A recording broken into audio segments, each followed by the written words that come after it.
Premenstrual Dysphoric Disorder, PMDD. That's the topic for today. And for those of you that have it, it can be devastating.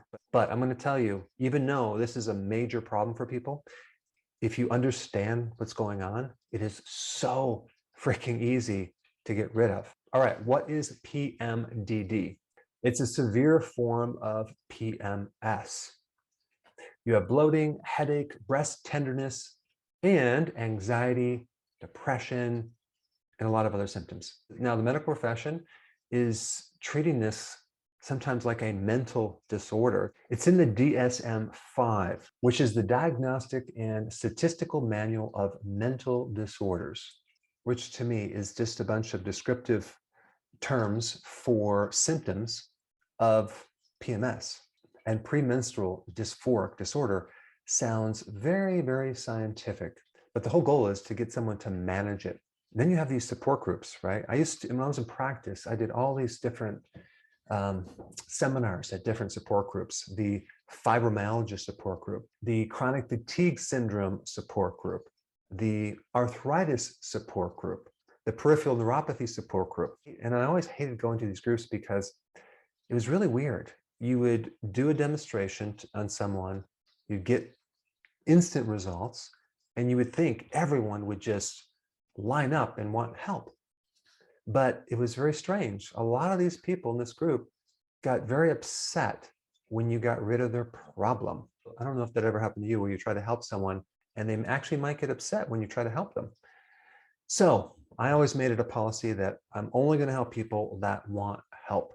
And if you're watching this video, obviously you click the button and you want help. But then you go research on Kindle to find these books on PMDD, and they're just filled with information, but no really good information that's going to correct things. It's all on how to live with the problem more comfortably. But the question is, how do we correct this? So what's going on? Well, you have a hormonal imbalance situation. Usually you have this estrogen dominant situation, but it's really not an estrogen dominant problem. Estrogen is low, but progesterone is severely low, giving you the appearance of an estrogen dominant because of the ratios. Both estrogen and progesterone work reciprocally, just like potassium and magnesium. So if you have too little of one, the other one's going to appear to be more dominant. So here's what you need to do. Number one, you need to avoid all dairy, milk, cheese, yogurt. Completely eliminate this because that can actually throw off your hormones. All right, number two, you need to start consuming cruciferous vegetables. Cruciferous vegetables have a lot of phytoestrogens in them, which help to regulate your estrogens. So if you're lacking some of the good estrogens, it'll give you more of that. If you have too much of the bad estrogen, it will lower that. Or you can take a product called DIM, which is a concentrated version of a certain phytonutrient in cruciferous vegetables. All right, number three, sea kelp. Sea kelp is awesome for estrogen problems. It's really magical for things like fibrocystic breast problem or breast tenderness, but the iodine in sea kelp helps to regulate imbalances in estrogen. All right, and number four, this is a must, vitamin D, but it's not going to work if you take 2,000 international units of vitamin D. You need to take at least 10,000 to 20,000 IUs of vitamin D every day.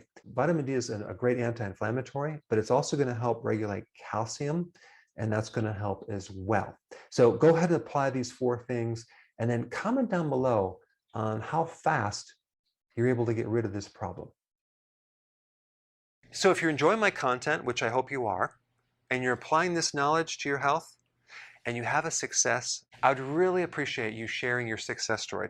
So click the link down below to my website where you can upload your success story so you can help inspire others.